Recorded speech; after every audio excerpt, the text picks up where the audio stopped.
The Vortak Empire had ruled 10,000 systems for 3 millennia. When their scouts reported a new spacefaring species on the galactic rim, young, divided, barely past their first century of space travel, Emperor Cain saw easy prey. Their initial raids were swift, surgical. They took what they always took from weak species: resources, technology samples, and specimens for their xenobiology labs. Among those taken were 43 human colonists from the mining station on Europa. 28 of them were women and girls. It was the Empire's last mistake.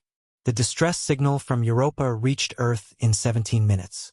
The security footage that accompanied it, showing armored Vortak soldiers dragging screaming colonists onto their ships, played on every screen, every device, every public display across human space. President Sarah Chun stood before the United Nations Assembly, her voice cutting through the deadly silence. They took our daughters, our sisters, our mothers. She paused, her eyes hard as steel. The Vortak Empire has existed for 3,000 years. They have 24 hours to return our people, or we end them. The Vortak laughed. What could one young species do against the might of 10,000 worlds? 24 hours and 1 minute later, they had their answer. Humanity didn't send diplomats. They didn't send threats. They sent everything. Admiral Jackson commanded the largest fleet humanity had ever assembled.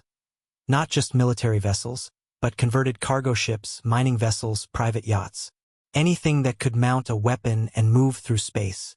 Every ship, every gun, every human who can hold a rifle, he announced. We're getting our people back. The Vortak expected a traditional engagement. Fleets meeting in open space, exchanging fire until one retreated. They didn't expect jump-capable asteroids packed with nuclear weapons. They didn't expect virus bombs that turned their own ships' AIs against them. They didn't expect an entire species to go collectively insane with rage. Captain Maria Volkov led the first strike team to board a Vortak cruiser. They found the prison cells in the lower decks empty. The prisoners had been moved deeper into Empire space. The rage that had driven humanity to war became something darker, more focused.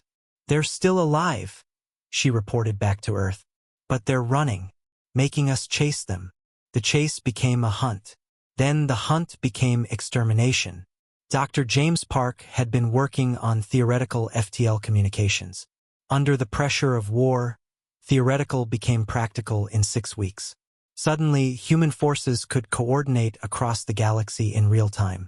The Vortak's 3,000-year advantage in technology meant nothing against human innovation driven by fury. The Empire tried to negotiate. Emperor Cain himself appeared on subspace channels, offering apologies, reparations, even tributary status. For humanity, we didn't know, he pleaded. We didn't understand your species' nature. We'll return them immediately. Earth's response was broadcast on all frequencies. Too late. The assault was unlike anything the galaxy had seen. Humans didn't follow the civilized rules of war that had governed galactic conflict for millennia. They hit civilian targets. They used biological weapons. They turned Vortak colonies into glass with relativistic kill vehicles. When they took prisoners, it was only to extract intelligence before spacing them. Commander Zoktal, watching his homeworld burn from his failing flagship, asked his human captors why. You took 43 people. We're destroying your entire civilization for 43 people.